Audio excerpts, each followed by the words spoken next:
al vicealmirante Iván Carratú Molina, doctorado en Ciencias Políticas en la Universidad Central de Venezuela, quien fuera jefe militar en el momento del golpe del 4 de febrero, fue jefe militar de 1990 al 92, fue director de Altos Estudios de la Defensa, director de la Escuela Naval de Venezuela.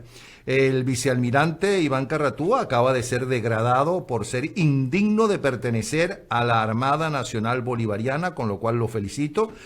Fue degradado junto con otros 13 militares, entre ellos Raúl Isaías Baduel, Carlos Rafael Molina Tamayo, Antonio Rivero y Juan Carlos Caguaripano, entre otros. ¿Qué significa eso, Carratú? Que no lo van a dejar entrar en ningún sitio que tenga que ver con la Fuerza Armada Nacional Bolivariana, ¿no? Cosa que sería lógica porque por su actitud enfrentado al narcorrégimen. ¿O qué significa esto que acaba de firmar Maduro? Bueno, gracias. Buenos días, Napoleón. Muy oportuna tu entrevista en el día de hoy, particularmente. También un saludo muy afectuoso y solidario a los venezolanos con dolor de patria, a los colombianos, cubanos, a todos los que te escuchan en el área sur de la Florida, tu programa. Bueno, ¿qué significa? Realmente no me produce ningún tipo de efecto en lo personal, porque una profesión como la que yo tenemos todos los militares, pero particularmente la mía, 18 años embarcado, navegando por todos los mares del mundo, dedicado a la protección de la costa y el patrimonio nacional, la soberanía. Eso, sobre todo por imbéciles y por analfabetas, no me preocupa en absoluto. Me enorgullezco realmente de lo que está ocurriendo. Pero el mensaje no puede ser dejado pasar por alto. Significa que a este tipo de gobierno no le importa un comino nadie. No es porque yo sea importante o porque nosotros seamos importantes, es porque no hay Estado de Derecho. Y al no haber Estado de Derecho no hay régimen, no hay valor ciudadano, no hay valor republicano, no hay seguridad de nada en la vida. Y que me rebajen a mí frente a 140 hombres y mujeres asesinados el año pasado, el vil asesinato y la masacre de Pócar Pérez y su grupo, del Caguaripano y el amigo que torturaron hasta que lo destruyeron físicamente y murió, y todo lo que ha ocurrido en estos 20 años, el robo, el saqueo, el pillaje, la invasión cubana, la FARC, Siria, Irán, esto es insignificante. Lo que nos tiene que producir es frustrachera para sacarnos y aplicarle la ley como corresponde, quizás como apiar, sin jugar a piar ni ser parte del juicio que lo llevó el fusilamiento, pero en Venezuela las leyes se van a quedar cortas frente a lo que este gobierno estaba haciendo. Me siento bien, tranquilo, Vicealmirante, disculpe. Ahora que usted habla de leyes, para todo el resto de las personas que en línea general no estamos tan informados de cómo funcionan las cosas en las Fuerzas Armadas y en línea general para todas las personas que hacen como usted carrera para el gobierno, ¿qué antecedentes hay de estas instituciones? Es decir, ¿en qué escenarios se realizan estas medidas? ¿Bajo qué escenarios suelen hacerse? Bien, buena pregunta. Fíjese lo siguiente, desde que hubo el juicio a Piar, donde el Tribunal Militar creado entonces le pidió la degradación y otra serie de medidas subsidiarias al delito, a la falta cometida en aquel entonces delito, visto por el tribunal, el Libertador cambió la degradación por fusilamiento. Fue el mismo Libertador el que decidió al final eso. Después en este gobierno ha habido dos o tres momentos donde han sido expulsados oficiales de la Fuerza Armada. Nosotros los militares, los generales en particular, debemos cumplir o se debe cumplir un protocolo legal donde se somete a consejo de investigación el oficial, se somete a una comparecencia ante la Junta Superior de la Fuerza Armada, que es el alto mando militar. El alto mando militar le lleva una cuenta al presidente con las propuestas. Y el presidente, como comandante en jefe, consulta con los poderes públicos y toma una decisión si es de este tipo de la que se están tomando. Todo ese procedimiento en el pasado y ahora no se ha cumplido. Entonces esto es algo nuevo, es no una violación, una demostración más de la canallada y de la imbecilidad de los hombres hombres y mujeres que gobiernan Venezuela, no solamente Maduro, el cuerpo general de almirantes que avalan este tipo de situaciones. Y bueno, la población que muchas veces ignora, como usted me está diciendo, o no sabe cuál es el procedimiento a seguir para nosotros los militares en los grados de general y almirante. Es un abuso, demuestra una vez más lo que la catadura de este gobierno, el respeto, lo lamentable que algo que me pertenece a mí en particular y a todos los profesionales venezolanos, civiles o militares, es la pensión, y posiblemente la pensión también me la quiten, me pueden quitar algún otro privilegio, círculo militar, ICPA, descuentos, CVX, por primas, por ascenso y aumento de sueldo, pero al quitarme la pensión me quita todo. Entonces, ese es lo lamentable, no tanto para mí, porque yo me siento tranquilo y satisfecho. Para mí es una honra. Yo nunca usé condecoraciones como militar. Rechacé 4 o 5 condecoraciones. No lo veía como un estímulo importante en mi profesión, en mi dedicación a la profesión de oficial naval. Más me dediqué a operar en el mar por muy largo tiempo, y por 18 años, 17 años y tanto. Y esto, exilado, con nuevos amigos en el extranjero, con una visión diferente de patria, con dolor de patria, como se siente cuando uno está en esta situación, esa medida administrativa es irrelevante para mí. Bueno, estas son las primeras declaraciones del vicealmirante Iván Carratú, después de haber sido degradado por ser indigno de pertenecer a la Armada Nacional Bolivariana junto con otros 13 militares, entre ellos Raúl Isaías Baduel, Carlos Rafael Molina, Tamayo, Antonio José Rivero y Juan Carlos Caguaripano, entre otros. Ahora ya vimos, o creo que el pueblo de Venezuela se ha dado cuenta, y los dirigentes políticos se han dado cuenta, que a través de las elecciones no hay salida de la narcodictadura. El propio Leopoldo López, en su reaparición, lo acaba de declarar a la prensa mundial, y inmediatamente fue allanada su casa, por cierto. ¿Cuál es la salida entonces? ¿Cuál es la salida para que el pueblo venezolano tenga un gobierno que le ofrezca la garantía de que van a conseguir las medicinas, la comida, el trabajo y la seguridad que en cualquier país del mundo le obligan a los gobiernos de turno los derechos humanos a ejercer o a garantizar? Bueno, fíjate, gracias, Napoleón, nuevamente. Fíjate lo siguiente, en cualquier evento que se produzca en Venezuela, así sea el más pacífico, que es el electoral, donde el pueblo con el voto decida su destino y decida un cambio radical de gobierno. En todo evento, las Fuerzas Armadas serán determinantes. Eso no quiere decir que yo confíe ciegamente en el establecimiento militar actual. Confío en los militares retirados, precisamente esos que el gobierno está honrando con la degradación y la expulsión. Un precedente importantísimo para los que están en servicio activo, porque esa es la forma como un militar profesional no puede respaldar un gobierno de esta catadura. La salida será violenta, será violenta porque no hay otra salida. Dice Sun Tzu, al enemigo en combate cuando lo persigues, no lo encierres, déjale una puerta para que se escape o para que salga.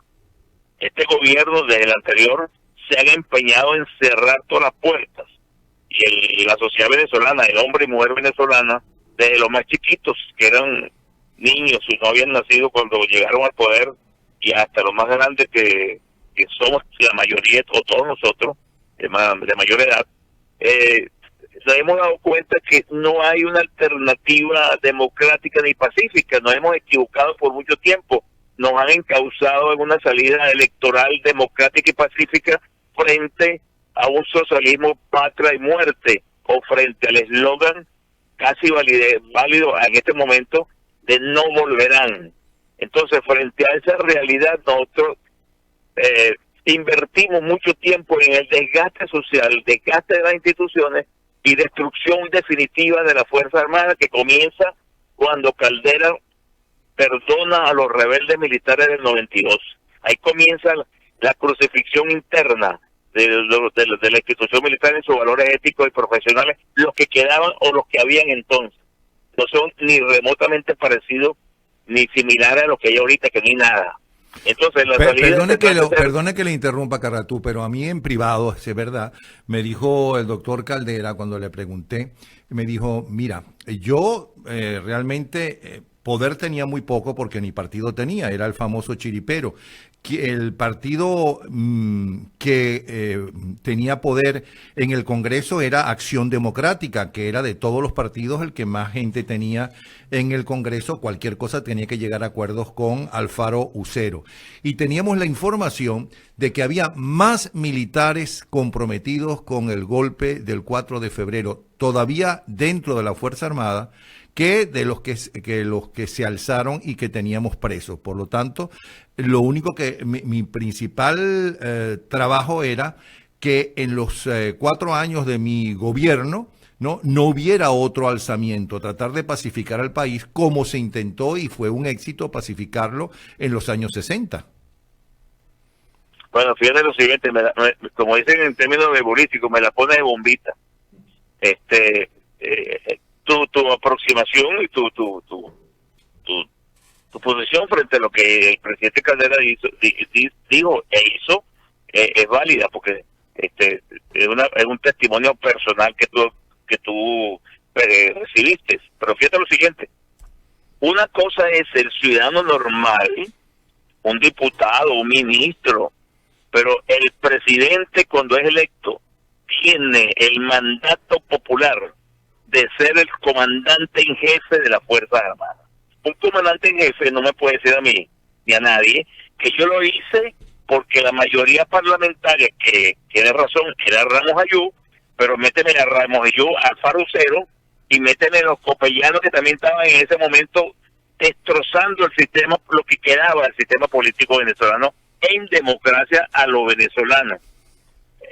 El presidente Caldera, en el mes de marzo, de febrero de 1994, le ordenó al ministro de la Defensa que me reemplazara el cargo, o sea, me destituyó como comandante en jefe. Yo le dije al general Montero Revete, general de división, compañero mío de promoción, le dije, mira Montero, toma esta carta, yo quiero hablar con el presidente, y que no me niegue el permiso para hablar con él, porque voy a armar un peo públicamente y lo voy a denunciar. El presidente Caldera está comprometido con la conspiración y apoyaba a los conspiradores militares, inclusive el partido COPEI y el partido El MAS. Todos apoyaban la conspiración en ese momento, sin darse cuenta que estaban destruyendo las instituciones del país, porque eso fue lo que se logró con esa cobarde compañía hacia los militares rebeldes. Cuando yo fui al despacho presidencial... Pero perdona, el país no lo terminó de destrozar los adecos cuando destituyen a Carlos Andrés Pérez. Acuérdate que te estoy diciendo lo que quedaba. Claro que hubo muchos errores. Yo al presidente Pérez trabajé con él, pero no defiendo los errores que tuvo la democracia. Esa cabronería, o ese celestinaje que había en todo lo que era el asunto público, la corrupción, los nombramientos, los errores políticos, bueno, todo lo que ocurría, que todos sabemos muy bien, o por lo menos lo de nuestra generación conocemos bastante bien, y quizás tú más porque estabas en el medio periodístico. Pero si quiero refrendar esto, cuando un militar o una persona de alto nivel político del país llegaba al palacio, era recibida por la gente de protocolo, porque yo tuve 2 años y medio en el palacio. Cuando yo fui al palacio a las 7 de la noche de un día viernes y no había nadie, la luz se apagada, yo pensé que no estaba el presidente, que había perdido mi viaje al palacio. Fui vestido civil porque era una molestia que tenía yo en ese entonces, porque sabía el compromiso del presidente Caldera y era presidente electo en ese momento, estaba en el cargo, pues había sido reelecto, y fui a hablar con él por dignidad profesional, por dignidad como hombre, me recibió en el despacho él solo. Él me abrió la puerta del despacho. No estaba el jefe de la Casa Militar, que era el esposo de su hija, el general, no me acuerdo el nombre en este momento, ¿verdad? Matías Rojas Pérez, no estaba, que me tenía que recibir. Protocolo Miraflores me tenía que recibir, ninguno me recibió. Eso a mí no me importa realmente. Pero entré con una agenda escrita, 1 hora hablando con el presidente, yo y él escuchando. Y le dije, mire, presidente, usted me está destituyendo y usted tiene que explicarme por qué me destituye. Otra cosa, a usted lo va también a derrocar, porque la fuerza, la conspiración que usted participó todavía está viva en las Fuerzas Armadas. Y usted estaba en la conspiración. Eso cara, eso despacho. Destituye el alto mando militar, porque si usted no destituye el alto mando militar, usted va a tener problemas de mando, así como lo tuvo el presidente Pérez, a quien trabajé por misión militar y no por amistad. Carratú, él está preguntando Daniel Lara Farías. ¿Cómo? Que pregunta Daniel Lara Farías desde Alemania. ¿A qué se deberá que Ochoa Antich no haya sido degradado junto a otros oficiales? Bueno, un saludo a Lara Farías, que lo sigo y copio mucho su trabajo periodístico y opinión. Fíjate lo siguiente, hay una alcahuetería, un celestinaje, digo, porque le dije al presidente Pérez, destitúyalo y páselo a juicio. En la noche del 4 de febrero para el 5. Esa misma noche, el ministro en el despacho presidencial me dijo que por qué yo no lo saludaba. Y delante del presidente Pérez le dije, yo no saludo a traidores. El ministro Ochoa ha traicionado a Venezuela y cada vez que escribe y cada vez que dice algo, opina, escribe o se expresa de alguna manera, es la reiteración de la traición de un ministro de defensa que no cumplió con su función de ministro, porque el golpe, la rebelión militar fue develada el día 3 a las 10 de la mañana y no se tomó ninguna medida preventiva ni precautelativa para evitar la salida a tierra de las unidades militares envueltas en la rebelión. ¿Por qué no lo han destituido? Porque lamentablemente, o no lo han degradado, porque él es conocido y apoyó a los rebeldes. Aparte de eso, hay todavía muchas personas en la oposición política venezolana que estaban comprometidos en esa rebelión, y hay como un maridaje, un padrinazgo de esta gente que no quiere aparecer ahora como involucrados. Y yo le mandé varios mensajes al presidente Chávez antes de morir: presidente, por favor, o comandante Chávez, por favor, diga públicamente las personas que estaban con usted en la cooperación y que ahora son oposición a su gobierno. Bueno, ellos siempre negaron que Ochoa Antich estuviera en el golpe de ellos. Siempre lo negaron. Como negaron que era mentira lo de Uslar Pietri, como negaron que era mentira que lo de Rafael Caldera. Siempre lo negaron. Bueno, entonces que los bandidos se tapan. El mayor Arévalo Méndez, jefe de operaciones del regimiento de la Guardia de Honor. Pero Carratú, aunque estamos hablando del pasado y quisiéramos hablar del presente, Carratú. Bueno, sí, déjame terminar esta parte. Pero déjame decirte una sola cosa. Recuerda que Uslar Pietri ni siquiera quiso recibir a Chávez Frías, al igual que Pérez Jiménez, por cierto, nunca lo quiso recibir. Entonces, involucrarlo a él con Chávez Frías. El Palacio Miraflores, el presidente ordenó allanar la casa de Uslar Pietri. Sí, allanaron la mía también, por cierto. Bueno, a lo mejor tú también eres peligroso. No, yo no estoy. Primero no tengo nada que ver. Además fue por el 27 de noviembre. Eso fue por lo del 27. Supuestamente en mi casa se repartieron las armas del 27 de noviembre. Esa era la vagabundería, el del despelote que había en el país en ese momento. ¿Y por qué la gente aplaudió a Chávez Frías? Que era un desconocido. La gente aplaudió a Chávez Frías cuando llegó. ¿Por qué lo aplaudieron? Porque hubo un deterioro de medios de comunicación y de los errores políticos de Acción Democrática y COPEI que llevaron al país al borde del barranco. Y la gente pensó inocentemente o ingenuamente o de mucho criterio, pensó que el tobogán o el portaaviones o la locomotora de Chávez iba como el país. Y lo que no supieron los estrategas políticos opositores era que Chávez venía respaldado por la izquierda suramericana, entre ellos Fidel Castro. Y los medios de comunicación, ¿qué tenían que haber hecho? ¿Qué teníamos que haber hecho? Haber callado a los políticos cuando iban y eran noticias de primera página, cuando Eduardo Fernández se metía con Luis Herrera, o cuando los adecos entre sí se peleaban y se insultaban a los copellanos, y los copellanos contra ellos, y eran la noticia. A esos había que callarlos. Entonces tiene razón el gobierno actual de callar a toda la oposición. Había que ser como el gobierno actual y callar a toda la oposición. No, Napoleón, no, Napoleón, yo no digo, yo no digo que se la pasan diciendo que es que Chávez llegó por los medios de comunicación. Chávez llegó por la decadencia de los partidos políticos, que lamentablemente no eran los de los años 60 y 70. Te voy a lanzar otra perlita. Dime. Estando yo estuve en el Palacio 2 años y medio.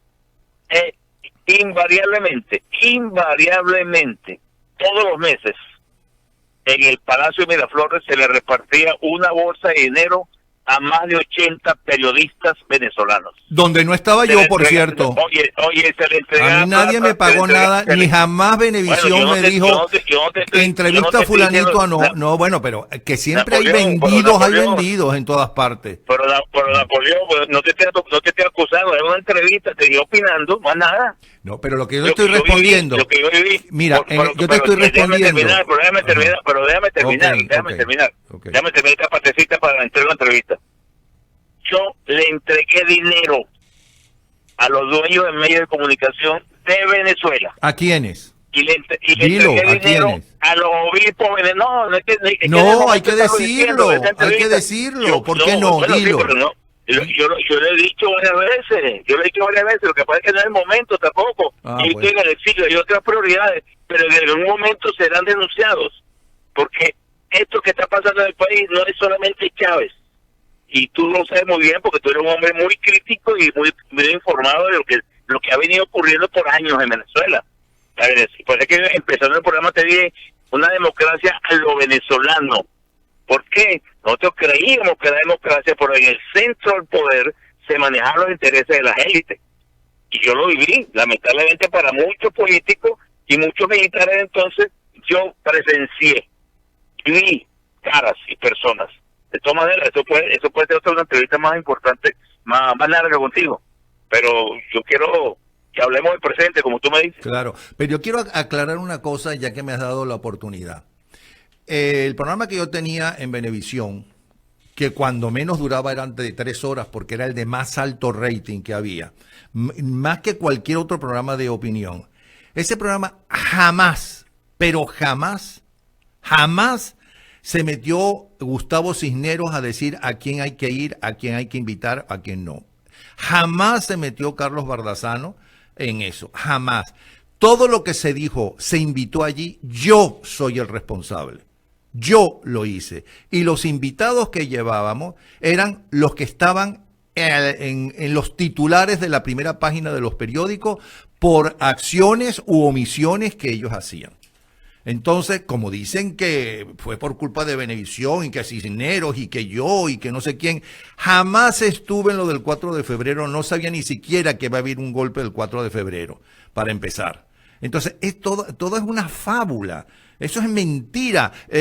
Chávez Frías llegó porque la gente estaba harta de la decadencia de AD y de COPEI, que hay que decir también que fueron 2 grandes partidos en los años 60, 70 y hasta los 80. Es verdad también. Y que si hubo una revolución en Venezuela, es la revolución de la construcción de viviendas populares, de la educación, de la sanidad, que hicieron esos 2 partidos en el gobierno. Coño, pero ya basta.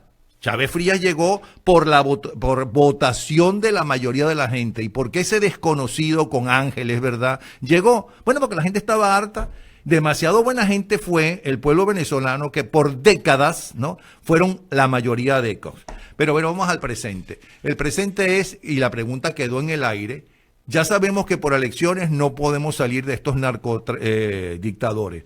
¿Cómo se sale?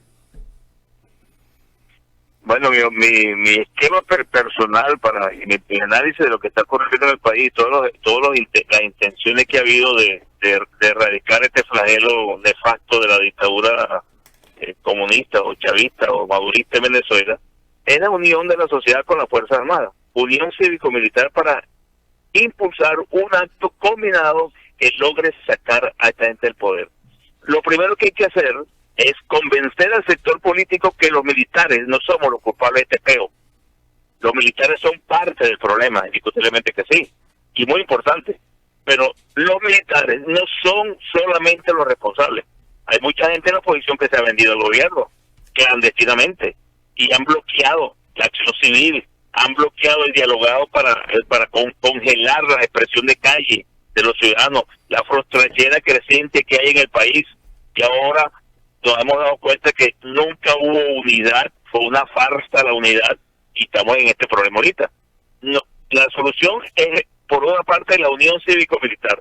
La otra, tenemos que aceptar que estamos gravísimos, y necesitamos apoyo externo. Pero no el apoyo gringo, como dice la gente, que yo estoy de acuerdo con el apoyo americano, pero nosotros tenemos que procurar el establecimiento político venezolano de los ciudadanos, una fuerza de paz que arremeta contra los dos flagelos más importantes que tiene América Latina como enemigo, el narcotráfico y el terrorismo. En esa dimensión es que otros países van a involucrar al Estado, a los estados y a las fuerzas armadas de esos estados en defensa de ese flagelo. Claro está, el punto focal está en Venezuela, en Cuba, pero tenemos que decidirnos a aceptarlo.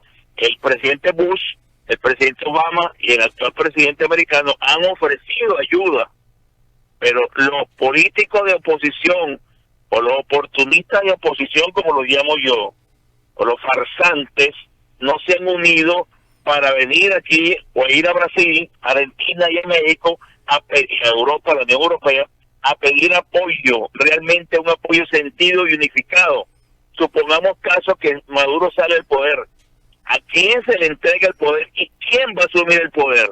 ¿Va a haber elecciones inmediatamente? Es un nefasto error. El país no puede ir a elecciones inmediatamente. Se tomará un tiempo. No sé cuál tiempo podría ser.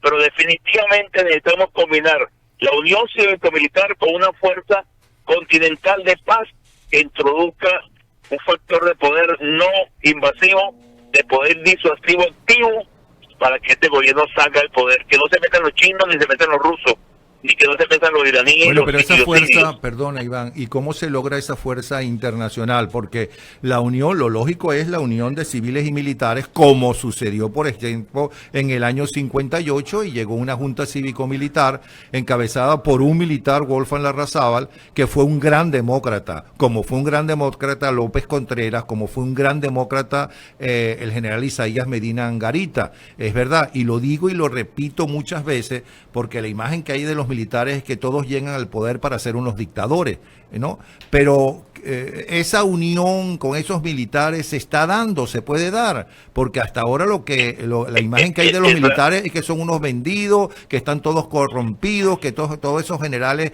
están al servicio de los narcos, etcétera, etcétera. Eso se puede lograr, se está logrando. Esa unión ha estado avanzando lenta, pero ha ido creciendo. Esa unión, esa simbiosis civil-militar.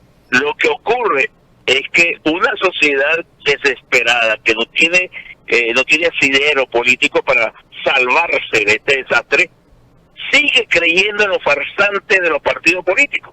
Oye, Borges, López, Capriles, Ramos Ayú y toda esa cantidad de sánguinos odian a los militares, porque lo manifiestan, y los militares lo saben. Entonces, esa unión civil-militar se ha retardado de una manera dantesca, porque estos señores han bloqueado cualquier intento, inclusive a los retirados los bloquean en todas partes, nos han bloqueado. Yo he sido víctima satisfactoriamente, porque no me ligo con ninguno de ellos, en lo que ha ocurrido con nosotros. Le dan ventana pública a los que son manejables y manipulables, pero los que tienen principio y a los que saben lo que está pasando, no los invitan a participar. Yo inicialmente en este proceso, yo me comunicaba con los diputados y les pasaba información directa, pero me querían tener como informante. No, infórmame, que yo lo digo. Hasta que me cansé de informar y de decir, yo me metí en Fuerteventura y le pasaba información a Globovisión completa de lo que estaba pasando en el fuerte, con los militares que hablaban activos, y le decía a Eugenio Mendoza, a esta persona, hijo, le decía, no, busquen la manera de acercarse a estos militares que sí tienen la fuerza y la credibilidad interna, pero lo bloquearon, lo anularon, lo eliminaron o lo querían comprar. Porque exactamente por la crisis de los partidos políticos en ese momento. Pero lo que no estoy de acuerdo con usted, vicealmirante, es que generalice que todos los dirigentes políticos son unos corruptos. No, yo no creo que María Corina Machado ni Antonio Ledesma, por citar a dos, no son unos corruptos. Es más, no sé si todavía, yo no tengo ninguna prueba, hasta el propio Henry Ramos Alup, que realmente tiene muy poco ángel, ¿no? Y es bastante desagradable la forma de contacto con él por la forma de ser de él, ¿ok? Que esté al servicio del gobierno y no que esté realmente equivocado como lo estuvo toda su vida, ¿no? Y acabó con Acción Democrática, que ya no existe, porque esa Acción Democrática no es la Acción Democrática de Rómulo Betancourt, vamos a estar claros, ni siquiera la de Carlos Andrés Pérez. Pero, cónchale, si todos los dirigentes políticos son unos corruptos, yo tengo que llegar a la conclusión, ellos que salen de la sociedad, que todos los militares son unos corruptos y que todos los venezolanos somos unos corruptos, y yo no soy corrupto. Y soy venezolano. Yo no opino que todos los dirigentes políticos son corruptos. Yo lo que digo y mantengo es que esas personas que te nombré, esas personas que asumen un liderazgo precario que no llega al 8 o 10% en Venezuela, la población electoral, no tienen capacidad ni credibilidad y éticamente están muy cuestionados. Y mientras tú no salgas de esa persona para conquistarse nuevamente al venezolano, no se va a lograr lo que se quiere. Yo me comunico con militares, sí. Y los militares me dicen, no queremos a esas personas. Déjame terminar esta parte. Tú me nombras a María Corina. María Corina no es dirigente político. Ella es una persona que emerge en el desastre y figura como una cabeza que puede potencialmente aglutinar un equipo de hombres y mujeres para reconstruir el país. Pero ella no es del partido político, ella es una emergencia, un emergente. Bueno, le faltó Leopoldo López. ¿Usted cree que Leopoldo López es incorrompido? Leopoldo López. Me faltó mencionar, por ejemplo, a Leopoldo López. Hay varios. No, yo no lo nombro porque salió con una pata coja. Se convirtió en un viejo político, dirigente político. Analiza qué es el Partido Voluntad Popular. Es el partido de él. Analiza qué es Primera Justicia. Es el partido de Borges. Analiza qué es AD, el partido que destruyó Rómulo Lluví de Alfa Lucero. Entonces aquí los líderes políticos se convierten en caciques y quieren que todo el mundo haga lo que ellos dicen, son sordos. Yo me reuní varias veces con López, me reuní varias veces con Borges en una clínica de Caracas escondido porque no querían que reunieran conmigo. Y resulta que le decía las cosas, y no entendía. Inclusive le elaboré un programa de seguridad para Capriles cuando era candidato y no lo utilizaron porque le pareció demasiado. Y yo venía de la experiencia de la seguridad presidencial y le dije a él y le dije a Rosales también, que otro señor que tiene poquísima credibilidad, y su partido también. Entonces resulta que nosotros no tenemos partido, el partido organiza la sociedad, es intermediario entre el poder y el pueblo y la sociedad venezolana, en este caso, que no han trabajado sino para sus intereses, y por eso es que el pueblo no cree en ellos y lo rechaza, y yo lo rechazo de plano, con nombre y apellido, lo he dicho en todas partes. Ahora, Carratú, ese no es uno de los graves problemas que tiene la sociedad venezolana para salir de estos narcotraficantes, exactamente, que al fin y al cabo, los partidos políticos, pequeños o grandes o lo que sean en el mundo entero, son los que aglutinan a la gente y dirigen a la gente. Porque la gente, la ama de casa no va a salir, bueno, mañana salgo, ¿no? Y entonces, como la ven en la calle protestando, todos los vecinos van a salir a protestar porque todos están a esa misma hora en su casa. Son los partidos políticos los que aglutinan a la gente, los que convocan a la gente. Y si lo único que piensan, ¿no?, es solamente en los intereses suyos de llegar al poder y nada más, ¿no? Como por cierto, entre otras cosas lo demostraron algunos de ellos el 12 y 13 de abril, pues entonces no hay salida. El país no tiene salida entonces, ¿o sí tiene? La salida de la crisis política, según mi humilde experiencia en Miraflores, que fue cuando yo estuve en un cargo más o menos de cierta importancia y cercano al poder político nacional, es la expresión civil, expresión que, como tú dices, que fue cansada la sociedad y salieron a la calle porque el desideratum mayoritario entonces era salir de Pérez por una cantidad de razones que no es el momento para analizarla. Yo tengo una opinión muy particular del presidente Pérez y no es que lo defienda, pero oye lo siguiente: esta dirigencia política, estos partidos que tú nombras y personas que tú o hemos nombrado han estado unidos una vez en la vida, han trabajado todos por salir de la dictadura, del totalitarismo, o han trabajado para aparecer ellos como cabeza de serie y quedarse con el poder a la hora de la caída del gobierno. Entonces, o a la hora de la electoral. ¿cuál La es? cantidad de mentiras que han dicho, la cantidad de manipulaciones cochinas que ha habido en estos últimos 21 años. No puede haber esa simbiosis militar, civil y políticos porque no se ha trabajado como debe ser. Carratú, te digo lo mismo que hacen o cantan los amigos invisibles, pero eso es lo que hay. Esos son los partidos que hay. Claro. Entonces, ¿cuál es la salida? ¿Cuál es la salida? Y ayer te dije, la salida es la conversión civil-militar y violencia organizada. No enfrentamiento a la fuerza pública. Violencia organizada, que es paro nacional, que es bloqueo de los sectores, descentralizado, sin arriesgar, sin enfrentar, convocando a los militares siguientemente y buscando el apoyo externo. Es necesario, porque Venezuela no es Maduro, no es Padrino, son los sirios, los rusos, lo de la FARC, etcétera, etcétera, etcétera. Y ahora si gana Petro en Colombia y gana López Obrador en México, las cosas se complican en el continente, mucho más. Es decir, en todo caso, que ilegalmente haya una invasión, porque legalmente no puede haber una invasión, legalmente habría una invasión, habría una intervención si hay un gobierno venezolano en el exilio. Para que haya un gobierno venezolano en el exilio, tiene que ser no que la Asamblea Nacional, si es que lo decide, aunque ellos se comprometieron a hacerlo, ¿no? Elija a una serie de personas, ¿no? Diferentes a las que están gobernando. En el caso de Francia, por ejemplo, en la Segunda Guerra Mundial, era que había un gobierno que tuvo que salir al exilio, ¿no? Y entonces por eso lo reconocieron. Cuando en España hicieron el gobierno en el exilio, como no era así, un solo país lo reconoció, que era México y más nada. Entonces, tiene que ser como hizo Estados Unidos en el caso de Irak o en el caso de Grenada, que por encima y en contra de las Naciones Unidas, pues intervino. Por cierto, para liberar a Panamá de un dictador, y al poco tiempo les devolvió el canal de Panamá, ¿no? Como lo hizo en Granada, para que se impusiera la democracia y no para quedarse ellos en Granada. Sí, está bien.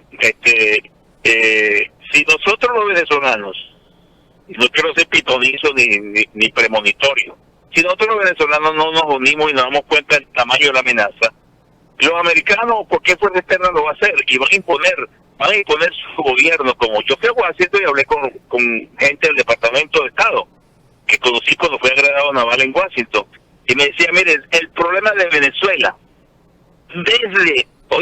desde que María Corina se sentó en el Salón Oval con el presidente Bush, hijo, es que ustedes no tienen fachada. Todos han venido a Estados Unidos a pedir dinero. ¿Y qué han hecho con el dinero? El apoyo que se le ha dado. políticamente hablando, teóricamente hablando. El apoyo que se le ha dado en otros países, ¿dónde está ese? En España, en Europa. Estamos perdiendo la credibilidad en el extranjero inclusive, porque hemos puesto la torta.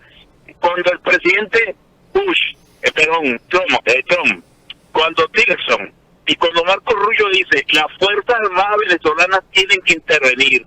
¿Qué significa eso? Que un país democrático, entre comillas, pero que vale las instituciones, habla de militares en acción política, porque ya los políticos no sirven, no tienen opción.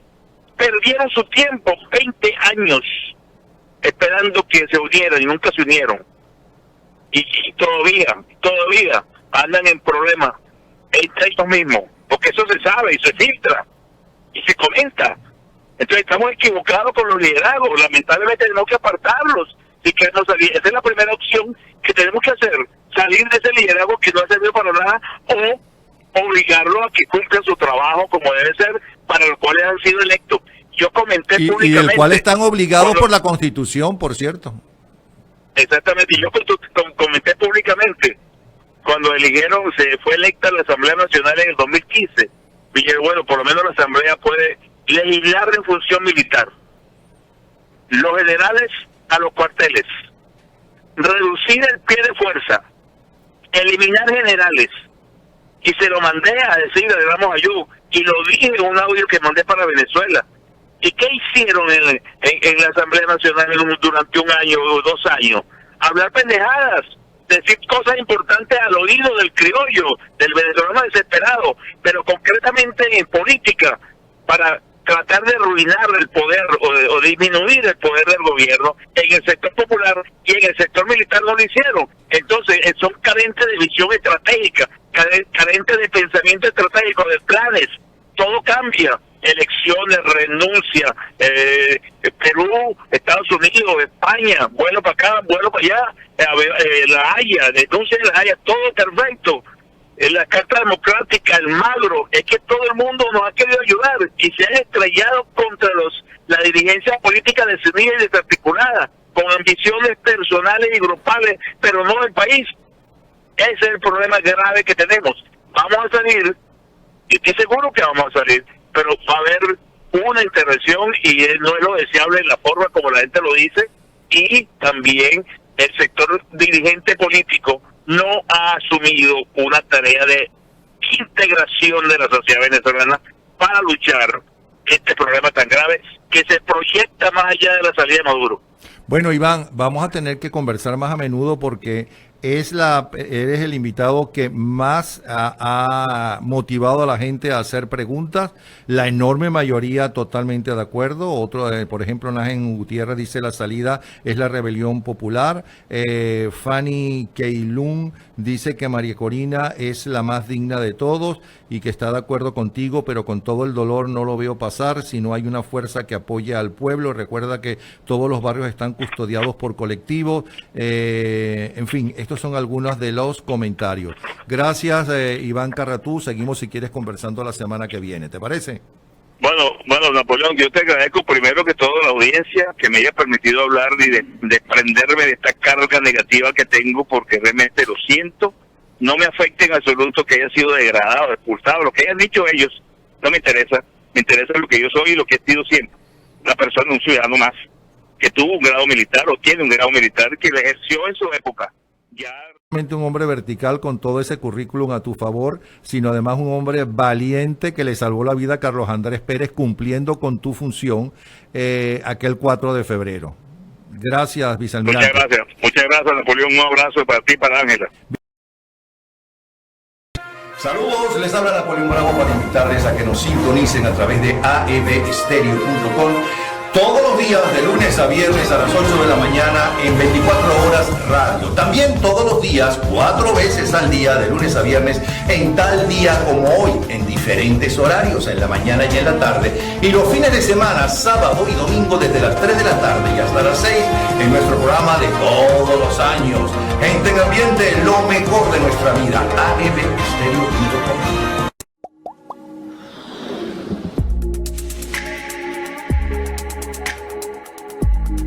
Nuestro país más cerca de ti con AF Estéreo. Descarga la aplicación para Android o iPhone en el Google Play y App Store. Escucha tus programas de humor, noticias, deportes y actualidad por la radio de los venezolanos en el mundo. AF Estéreo, tu país más cerca de ti.